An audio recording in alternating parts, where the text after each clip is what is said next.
Welcome to this edition of Soul of Warren County. I'm your host, Mickey Gwynn. It's a great American story that could have been hidden. The story of Nathan Nearest Green, a former slave who taught Jack Daniels how to distill Tennessee whiskey. But the story was told. After research and conversations with Nearest Green's descendants, and I have one of his descendants in the studio with me today. But she's more than just a relative of Nearest Green. She's a master blender and a member of the executive team of Uncle Nearest Distillery, a distillery that honors his legacy, and a company that recently went over $100 million in global sales. It's an honor to have in the studio with me today, history maker herself, Victoria Butler. Vicki, welcome to Soul of Warren County. Yay! I'm glad to be here. Thank you for having me. And I know you have a busy schedule, and I'm so thankful that you were able to cull out a little time to come talk to us. Absolutely. I'm honored to be here. And for all you people out there that are saying, now Mickey's got another guest that doesn't have those ties to Warren County, all I'm going to say is I know there's someone in Warren County with a bottle of Uncle Nearest whiskey in their cupboard. So her company contributes to the pleasure of Warren County. So Absolutely. There's that connection. We always like to start off our programs with our guests telling us a little bit about themselves, their early life.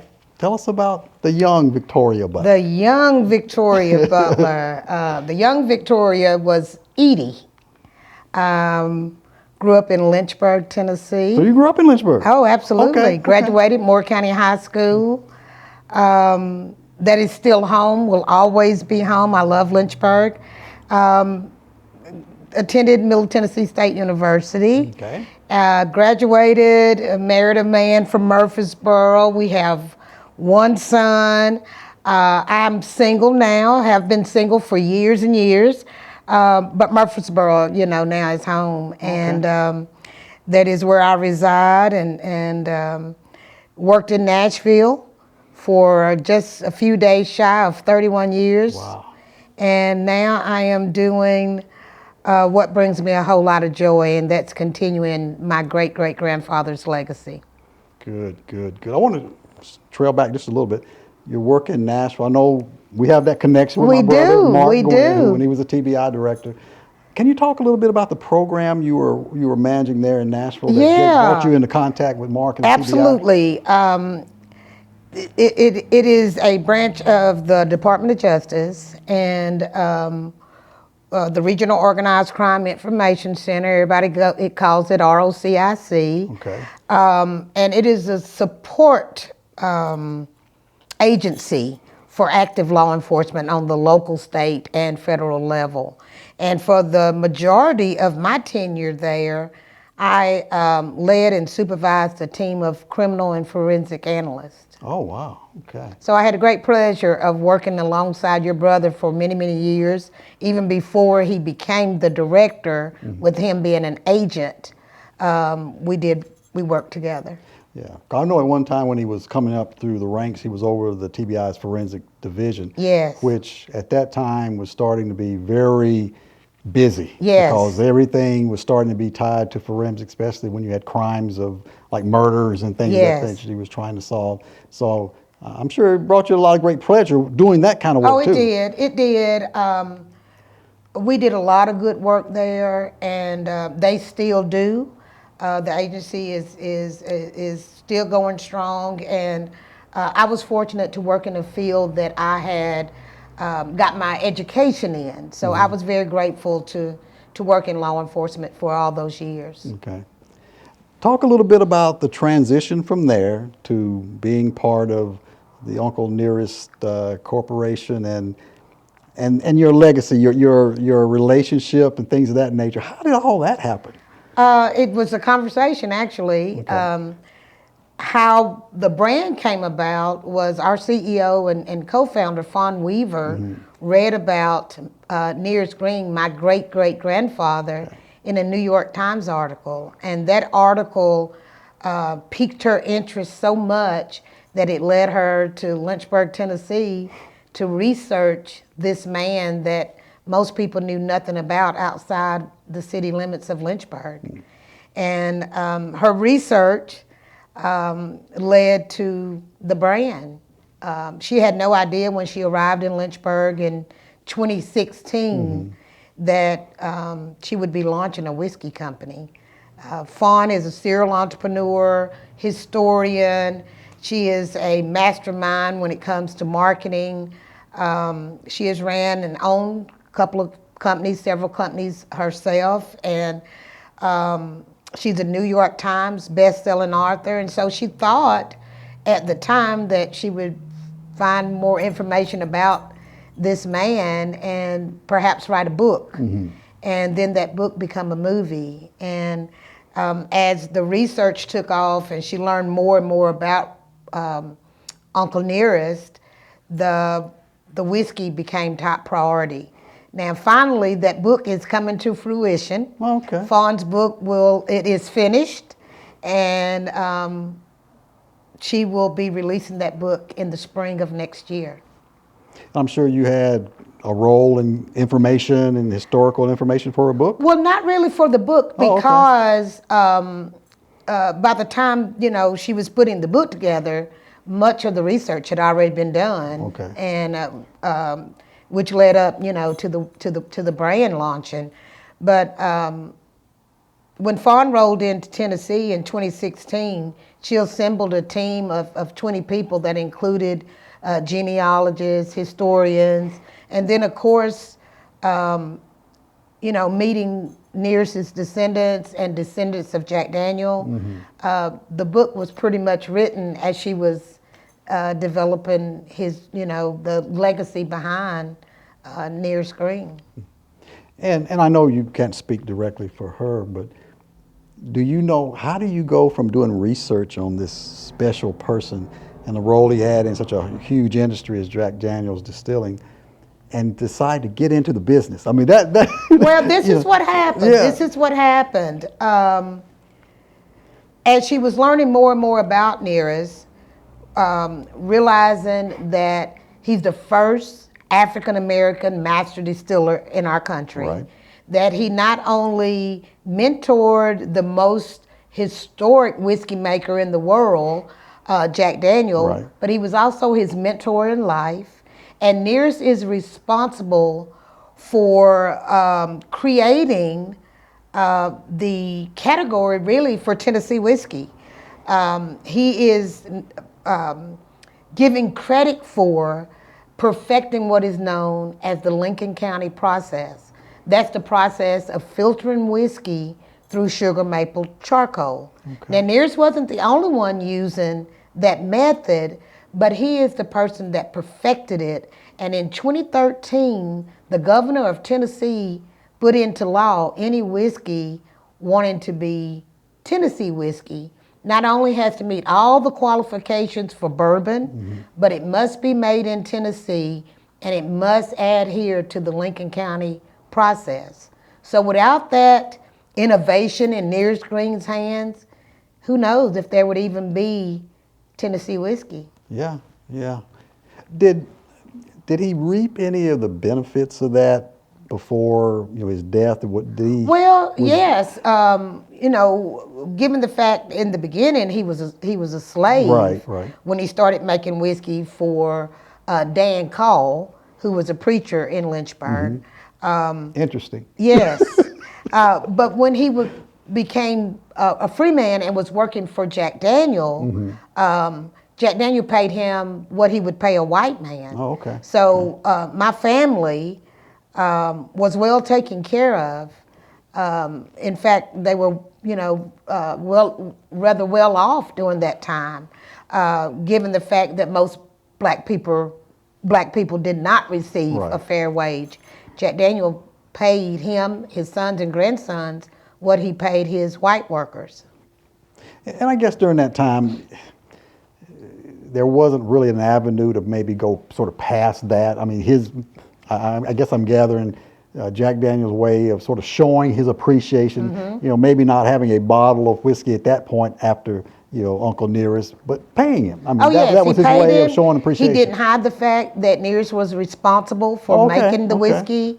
In his only official biography written by a guy from Tuscaloosa, Alabama, named Ben Green. Okay. No relationship to the family. Nearest Green and his sons and grandsons are mentioned in that book more than Jack Daniel's own family. So it was not a secret Okay. that Nearest Green was responsible for mentoring, teaching Jack Daniel, and for making the whiskey early on. And growing up, you knew of that legacy? I did. Yeah, okay. Now, I'm so thankful and grateful for Fawn because I did not know Nears was the first African American master distiller in our country, and I did not know that he was responsible for the Lincoln County process. So I knew that he mentored and taught Jack Daniel, but I didn't know the other pieces. None of us did. Right. So when did you become, were you asked to sort of come into the company once Yeah. Miss Weaver decided we're going to, start distilling? Absolutely. So Fawn had met all of my siblings and my mom and aunt and other relatives and Green descendants. I was one of the last people to meet her because she was in Lynchburg. I'm rarely in Lynchburg, and I was working in Nashville. So, but we had talked, and Fawn knew from my siblings that I was getting close to retire. And so we had a conversation about me joining the team, and that's what I did. I just could not pass up the opportunity to help cement Nearest Green's name and help cement his legacy. And so it has been the most rewarding thing that could have happened to me, really. So that was as much of a reason to join was that legacy. That's for it. you. It was all about 'Cause I'm family sure for me. I'm sure at the beginning you might be thinking, we're going to do what? Kind of thing. Yeah, well, no. For one, you'd have to know Fawn. She is the most determined and dedicated person that I've had the opportunity to know and certainly to work alongside. And the ball was rolling by the time that I came on board. Since, after I came on board, the awards and stuff became more apparent. We are the most awarded whiskey or bourbon for the last 5 years. But just to know her, I wasn't concerned about what we were doing, even though neither one of us, came into the industry with a background. Well, yeah, in that's making that's whiskey. what I was thinking. Yeah. But the lady is brilliant. So, and she had built this team, just a handful of people, really. And by the time I joined, we were in almost all 50 states. Within 2 years, we were in all 50 Right. states. So, as you look back on how things progressed and you got involved with the company and things, it seems like from doing some of the research that I did, it was almost a male-dominated industry. It wasn't no almost. It was. It was predominantly white Males. and so we are quite different. Our company looks like the face of America. We are intentional on being a diverse and inclusive brand. While we honor an African American man, and we are owned and led by an African American woman, our whiskey is for everybody.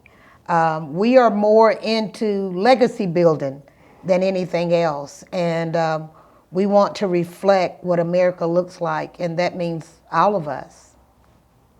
Early on, did you or anything that may have been related from Miss Weaver, did you experience any kind of, y'all need to go do something else? Oh kind of yeah, thing? yeah, she did. Yeah. Starting out, making phone calls, sending emails, she wasn't getting any responses. Right. Wasn't getting through to people. Folks weren't taking her calls, they weren't returning calls, and so she decided to test it out and asked her husband Keith to call the same people that she had been calling. Either they called him back right away or they took his call immediately. Yeah. And but now things are quite different. I They are can calling imagine her. so. So success is a great equalizer, and they know now that Fawn is all about business, and um, she is all about being inclusive and just a genuine person. Would you agree that in not only in this type of industry, but in business in general, you don't have to know everything, but if you get a good team around you, you can be successful? Oh, Would you without a find out doubt, without a doubt, Right. and yes, I agree. Not just in the spirits industry, but in any business. You don't have to be the smartest one, but you surround yourself, insulate yourself, build a team that that knows and is dedicated to the mission that you're on. The thing with us, though, that makes us a little bit different, or actually quite a bit different, is we have built a family. Our team is family oriented. Fawn will leave a position open until she knows, truly believes that that person is the right fit for our team. We love each other, we support one another, and that family atmosphere, I think, contributes to much of our success. And you've had the company, I shouldn't so much you, but you're part of the company, has had great success in quite a short period of time, which is somewhat unusual. Yeah, absolutely. Yeah. And I guess there's got to be reasons for that. The naysayers were saying that we wouldn't make it 5 years. Yeah, And yeah. it's been quite the opposite. Like I said earlier, we're the most awarded whiskey or bourbon for the last 5 years. We have the 7th most visited distillery, any spirit, and we've only been open, since 2019, and really started counting, I guess, in 2021, really. And we're the most visited, 3rd most visited whiskey distillery. So we're working hard to maintain excellence, and with the right people in the right spots, it is happening for us. Yeah, it happened very quickly, Yeah. as you said. I want to focus a little bit back on you. Your position as a master blender. Okay, explain what a master blender does. Or- Well, it's kind of 2 or 3-fold. Okay. I am responsible for all the blends that Uncle Nearest has. For every expression that is blended, I do that. And then I taste all of our whiskeys before they're bottled. I'm responsible, along with Fawn, for picking out the barrels when we have our 1820 selection available. We pick out the barrels for tasting. And so I just oversee all of the whiskey before it goes into the bottle. Is that has to be some kind of trait that I mean, not everyone could do that. I mean, I could go and taste a whiskey and say, okay, it's whiskey. Yeah. But it seems like there's something something you have that really is different.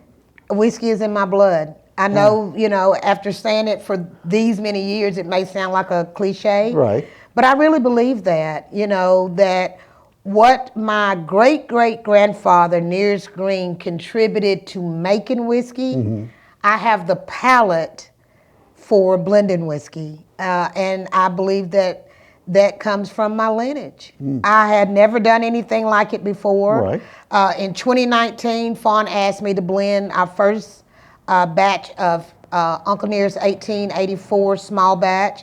I went in, blended it in May. It hit the market in July. Right out the gate, we started, winning top awards with it: gold, double gold, best in class. And we've not looked back. I have blended every batch of 1884 since then, and was elevated to master blender after the second curation.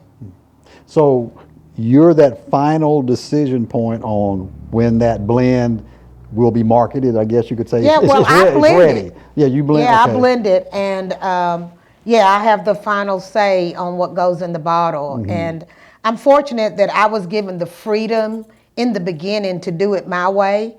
I didn't know any other way to do it because I didn't have formal training. Right. Most people in my position, they are an apprentice for years and years under someone else.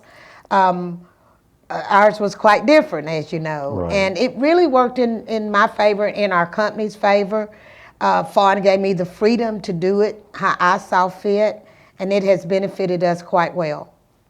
Was in those generation between your great grandfather, Mr. Uncle Nearest, to you, were there any distillers, anybody in No. so okay. Now for all the years that Jack Daniel has been in existence, there's never been any Jack Daniel whiskey made without a green descendant working at the distillery. Okay, I didn't know that. Yeah. Okay. So, but far as making whiskey, none of us have.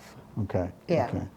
And I've always found it interesting, in not only in Tennessee, but in the general area we consider the Bible Belt. Mm-hmm. Some of the best known industries in this area is distilleries. You know, Jack Daniel, Evan Williams, George Dinkle, the various distilleries that are in this area.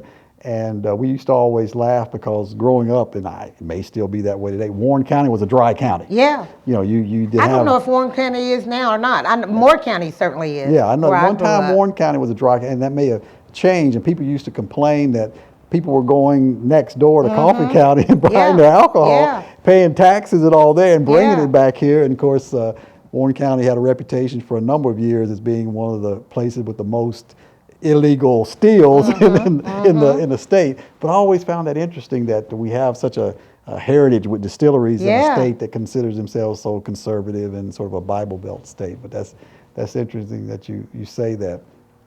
So the company is taking off, is doing well. Doing quite well. Doing We well. have a beautiful distillery in Shelbyville, Tennessee. We are home to the longest bar in the world. Humble Baron. Called Humble Baron. We opened earlier this year. 3/23/23 is when we opened our door, and we have been going nonstop ever since. It is a beautiful, beautiful place to visit. Good food, elevated cocktails, live music every weekend. It is the place to be. Where did the name come from? It is named after Fawn's husband, Keith Weaver. Keith was a top executive at Sony Pictures for years and years. Okay. He recently retired earlier this year, well, just a few months ago, actually. And Keith has been instrumental in our company from the beginning, and he is probably the most humble person you could possibly meet. Has done a lot of things, and he's not boastful or he doesn't brag. He's this tall, handsome dude. And so Fawn thought it fitting that the longest bar in the world be named after her awesome husband. No, okay. I wonder where that name name came from. Yeah. Just to let people know, my daughters and other relatives have been to the Humble Baron. They say great things about it. So please, by all means, go by and visit. It's a great place to, while you're there, take a tour. We give tours Thursday through Sunday. Our tour guides give a master class on history, Tennessee history. Of course, the primary focus is Nearest Green and his contribution to the spirits industry, but they talk about all things Tennessee, the walking horse, food, beverages, the Women's Suffrage March. It is quite the tour.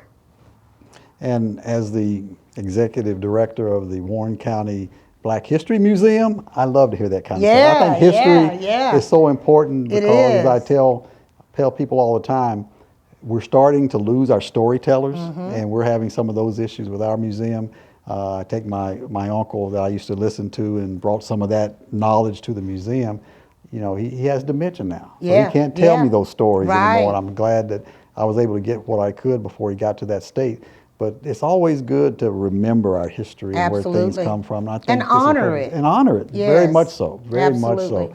And this is a perfect example of this.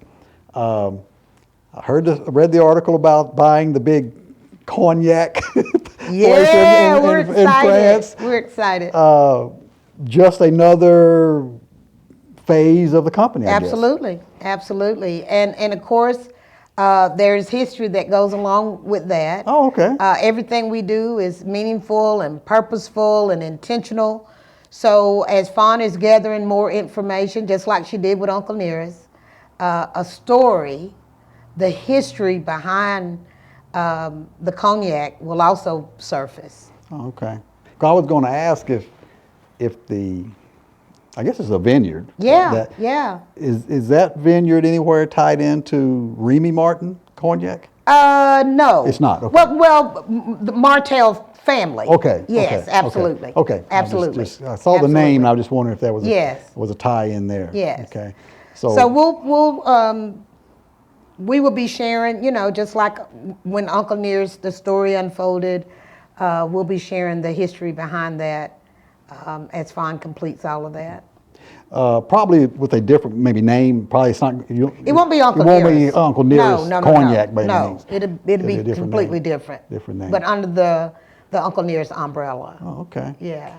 Wow, it's just amazing how far your company has come in all this time, and to have that connection with family and things Oh, of it's that nothing nature. like it. Nearest Green's legacy lay dormant for more than 160 plus years. Mm-hmm. And for Fawn to come along and put the story together, what I love most about it is that it's true. We don't have to add any fluff. Everything that we share is documented. And that's what brings me the most joy in regards to the story. We say story, but it's the history behind who Nearest Green was and what his contribution was and still is to the spirits industry. Oftentimes when we get to the point of even like giving tours at places, there's fluff and there's add-ons, sure. But we don't have to do that, and I love it. Do you think timing played a role in the whole, how well the company has done? Say, for instance, if she had tried this 20 years ago, 30 years ago, you think timing was it, or it was just that management style that really got the company? I think both. Yeah. And this is why I think timing. Being a woman of faith, I think all things are in God's timing. Sure. And so even though we are talking about whiskey, I still think that God played a role in it because things just fell into place almost supernaturally. Now, granted, we worked really hard, and Fawn is the most creative mind that I've ever known, and I mean that wholeheartedly. But I think that timing, I know that timing was a big factor. When she rolled into town, things just started happening. And so I think people ask me all the time about, are you bitter, that things didn't happen sooner? Of course, the answer is always no, because again, as a woman of faith, I think things happen when they're supposed to. Sure. And I think that based on the life that I have lived and what God has allowed me to see. And so, I think timing and of course leadership has everything to do with it. You mentioned earlier about diversity. You black females, a black company, you could very much try to exploit the blackness of. Why is diversity important? It takes all of us, given the history of our history, black people's history. Right. We know that we didn't even get out of slavery by ourselves, Sure. right? And then given the unrest that we witnessed here in our country not so long ago, it is important for us to be inclusive because it takes all of us. We're all living in this world together. And for me personally, my family is not made up of just black people. well, we could probably say most of our Right. African American families. So it is Yeah, important that yeah. that we be inclusive and even be an example to what loving one another looks like. Yeah, and I think that's important too. I think sometimes we get caught up into that centricism of Oh the yeah. race and Oh things of yeah. that nature. Oh yeah. As we always say, African American history is American history. It is American We're all, history. all part of that. But I also think, from a business standpoint, you have to be mindful of that also. Oh, for I mean, I think sure. you have to really be mindful of that when you go into business, no matter what those businesses may be. And I think sometimes we have people who sort of frown on that. Well, you know, you got a very diverse, board and people who work for you. Well, what about us, kind of thing. Yeah, yeah. But to me, that's just part of doing business. Oh, You're never absolutely. going to please everybody. But I think being diverse in your business brings in different thoughts and ideas about things, and I think that's a very smart thing to do. So, just very impressed with how things have gone with the company. I can tell from your remarks and the smile on your face that you're very happy about I that too. am. But I really I am. I really pinpointed on that legacy part. Yeah, that's important to us. Yeah. When this company was launched, it was with really the single thought of cementing Nearest Green's name in history. That when people talk about those iconic figures, so to speak, in the spirits industry, like Jim Beam and Jack Daniel, George Dickel, that Nearest Green's name be included in those conversations as well. So we have not lost focus of that mission. Although our company has grown, that's a good thing, right? Oh, sure, But our sure. mission has not diverted from that. We are in the legacy building business while pouring some very delicious whiskey. Having said that, we talked about the cognac business. Is there anything else on the horizon that you might be able to give us a little bit of insight into, or is that sort of your main focus right now? No, is no, the cognac? no. The cognac certainly is important, and Right. it's being worked, Sure, right? sure. But Uncle Nearest Premium Whiskey, on the other hand, we will always continue to grow and add to our portfolio. I don't have anything today that I can share with you, but trust and Always gotta believe get a we will scoop. continue. We will continue to grow and add to our portfolio. Talk a little bit about the philanthropy. I know you got a foundation. There's a venture capital Yeah. money out there to go into HBCUs that's sort of geared toward entrepreneurs that maybe want to go into the distilling business and things of that nature. Can you talk a little bit about that? Yeah. So it is a collaboration with Jack Daniel. It's the Nearest and Jack Advancement Initiative. Okay. And it's threefold. One tier does focus on, being a help, an assistance for BIPOC and female-owned businesses. Okay.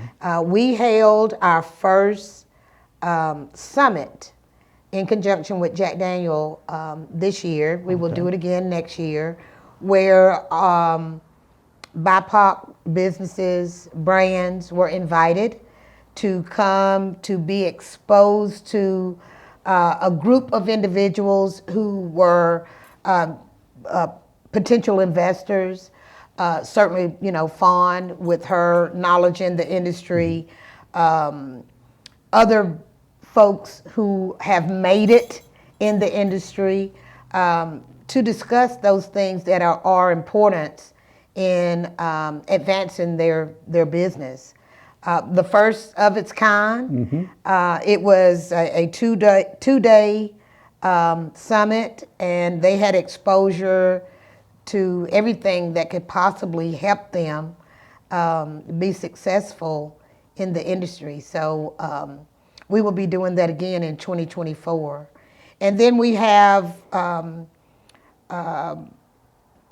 the part of that where two apprentices, so to speak, are selected, one from Uncle Nearest, one from Jack Daniel, who are exposed to different distilleries, not just ours. Okay. In fact, shouldn't be, ours, where they get the experience necessary and the knowledge necessary to take, to have a role as a decision maker at somebody's distillery. Oh, okay. At the end of the program, they're not obligated to work at Uncle Nearest nor Jack Daniel, but they have gained and been exposed to knowledge and experience to help them grow to be a decision maker, to be a distiller, to be a person visible in somebody's distillery. And it's sort of interesting, a little almost ironic that the brand has gotten so popular worldwide, but in America, there's been a little bit of a tendency to, I don't know, maybe whitewash is not the word, but history. And I'm sure you're very much aware of that. So I think it's even more admirable for your company that you're trying to maintain that legacy, because some of our history books and things have been edited over the last few years to take away some of that history and stuff, but you still have to push forward. I can see that your company is doing that. You're still pushing forward. We are, and as I said, Fawn has a creative mind. She's a visionary, but she also never loses sight of who we are and who we want to be. People ask her all the time about our competition. They ask me as well. Right. We don't see ourselves competing with anyone. You're doing your thing. We're doing our thing, and making room for others. Trying to be a help to those who maybe not as far along in the spirits industry as we are. So we are mindful to pull as we climb. We are mindful to be good stewards of what we have been blessed with. And you feel comfortable that what you're doing, what your company is doing, is an appropriate honor to Nearest Green? Oh, absolutely, absolutely. I believe that if he were here, he would be pleased with what we are doing. We strive very hard to be respectful of his name and what he stood for in the industry. For me, I still get emotional about talking about him. I'm sure. So yeah, I think he would be pleased with what we're doing.